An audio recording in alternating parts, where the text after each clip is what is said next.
Hello, everybody. I'm a practicing therapist and a doctoral student of psychology. Today, we're going to go over something that you should or can push against the avoidance boundary. It's not actually a boundary, and I'll explain that in a bit, which actually helps the avoidant to fall more in love, okay? So, these boundaries are actually not boundaries, the one I'm going to talk about, but people think they're boundaries. And because of that, they actually behave that these things are not deactivation strategies and are truly how an avoidant genuinely feels, but that's not true. What this actually is they are barriers, but they sound like boundaries. And because they sound like boundaries, sometimes it's very hard, especially in anxious, if their partner is anxious or fearful leaning anxious, you guys sometimes struggle with knowing what a boundary is. And that's not your fault. It comes from your trauma. And so what happens is you tiptoe around anything that sounds a lot like a boundary without realizing, okay, this is not normal. This is not a boundary. This is not healthy.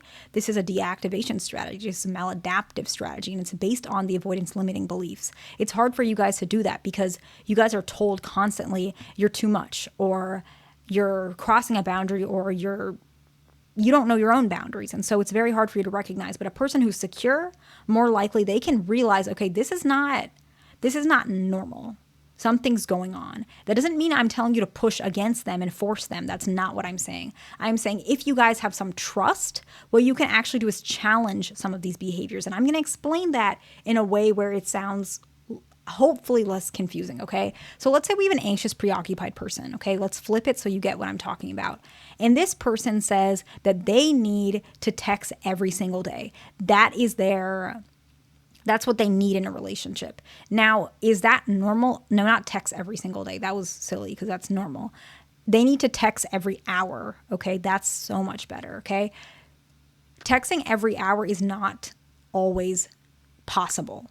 It's actually not always healthy, right? And so this could be something of their expectation. It's an expectation, but is it healthy? No. People have to push against them to help them, people who care about them and can say, I care about you, but I can't text you every hour. I can't. I'm working. I don't have my phone on me. It's not possible. And I'm not saying an anxious preoccupied will ask that. I'm just giving a very expressive example so that you guys can know. We're kind of just trying to find out how I can translate this for you guys. That doesn't mean this person is manipulating them when they say, no, I can't do that. Like, you got to meet me halfway. That doesn't make any sense, right? You're telling this anxious, preoccupied person, this is not normal, because sometimes they don't know. It's the same thing when an avoidant puts this expectation or boundary. They need to know, hey, that's not normal. Now, you don't have to say it directly like that, right? Sometimes it takes time. Sometimes if you tell an anxious preoccupied, a lot of times if I'm working with someone who's anxious preoccupied, a lot of them believe that they're secure. I can't say directly unless they want me to, but it's not always helpful to say, you're not secure, you're anxious. I can help them, and sometimes I can do that. It depends on the rapport, but often their friends and family, they can't say that. It can hurt their feelings, and it can actually make them more confused. It might not help their healing, but it can say, hey, I recognize that you believe that this is healthy, or this is something that you need, and I get that, but I don't think I can give that. And I will be honest, I don't know if anyone can. Right? You have to label it a certain way. I might be saying it too directly, but there's a way to navigate these things. And so today we're going to go over 3 of those boundaries or limiting beliefs that avoidants have that are actually not real boundaries. They're unhealthy. And we're going to work towards it together to find out if that's something they want to adjust, because sometimes they don't want to. Maybe they want to be that way. And if that's the case, completely fine. But the very first one is, I don't do relationships. And this is typically they've been with you for like years and they're still saying, I don't do relationships, even though you guys are in a relationship, right? So that's why it's abnormal. If they're saying that and you're not in a relationship, fine. But if you're in a relationship with them, but they say, I don't do relationships, this needs to be pushed a little bit, because it's not healthy for either of you guys. And even if you do cross some barrier or whatever, it's not like you're trying to hurt their feelings, okay? Normal, healthy people can make mistakes, and they resolve this conflict, right? They repair the conflict, okay? And so let's give an example of how do you address this. You can say, because a lot of times avoidants say this when they're upset. So that's the example I'm going to give you, okay? They say, I don't do relationships, particularly when they're mad or crashing out, okay? So you can say, you say this when you're upset. Do you really mean it? I really want to take you seriously, but I also don't want to hold anything against you if you're upset. I do respect what you're saying, but I also believe that there's a lot of things me and you do together that can be perceived as a relationship. Help me and meet me halfway so I can figure out what's going on with you so I know what to do, right? So you're not saying, oh, we are in a relationship. If you guys have been together for years, I'm sure you can say that. It depends.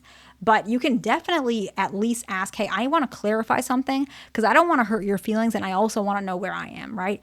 I don't want to hold anything against you and I also want to understand where you're coming from. What can I do? Right? So that's kind of how you can translate it, okay? The next one that avoidants a lot of times say is, I don't want to promise that and not be able to follow through. This is way more common in long-term relationships where they want to give you what you want, but they're afraid if they give it to you and they can't follow through that you're going to be mad or they're going to hit their failure complex, right? And so what you can say is, I understand that and I appreciate your honesty. I don't mean to put pressure on you, but I would like if one day you could do that for us. I don't mind waiting, but I want to share my side. If you're not able to follow through, I'm not going to hold it against you. I want you to believe me, right? By you clarifying that and allowing the avoidant individual to recognize that, first of all, you're not trying to hurt them and you're not trying to pressure them out of something that they're not ready for.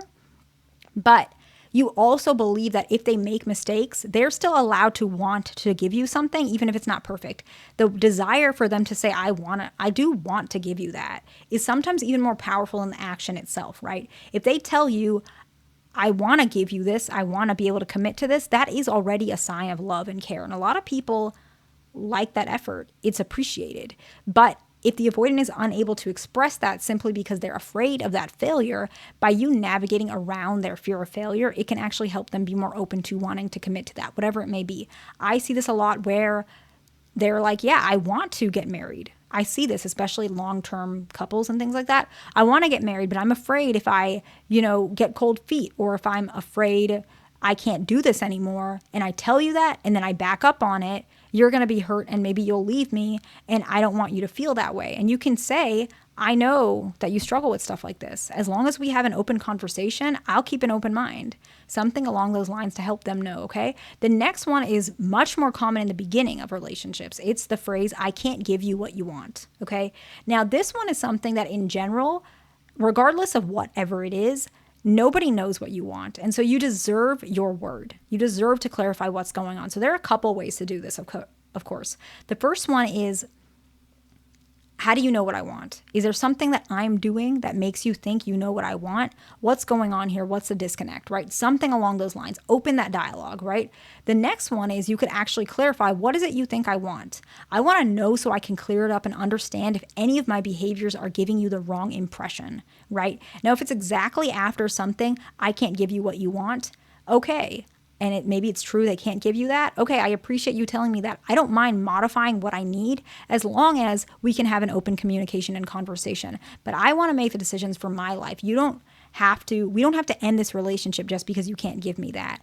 I can modify myself. I just want you to trust me. Only if you want to modify yourself. I'm not telling you to. I'm just giving you ways to communicate that some of you guys might find helpful, okay? I hope this video is helpful to somebody. Please like, subscribe. I will see you in the next one.